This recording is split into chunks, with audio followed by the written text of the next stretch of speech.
Hello mga lods, good morning. Ipapakita ko sa inyo mga lods ang pinakamalaking manukan sa buong mundo mga lods. Ayan mga lods, oh.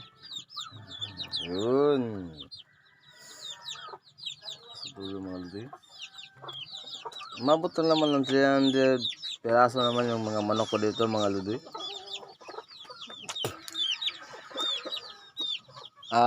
Medyo konti lang naman kasi umabot pa naman ng 300 na piraso.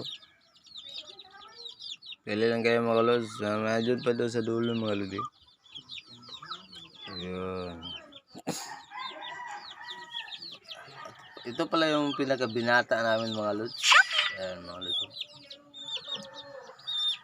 Diyan humuhugot ng lakas ang buong mga babae mga lods. Namanukan ko mga lods. At ito pala yung mga angkan niya. Ayan. Napakasulit ka, napaka affordable naman talaga mga lods kapag mayroon kang ganitong mga alaga mga lods. Tuwing umaga, pakakainin mo, hapon at saka tanghali. Ayan, solve ang problema. Tingnan mo.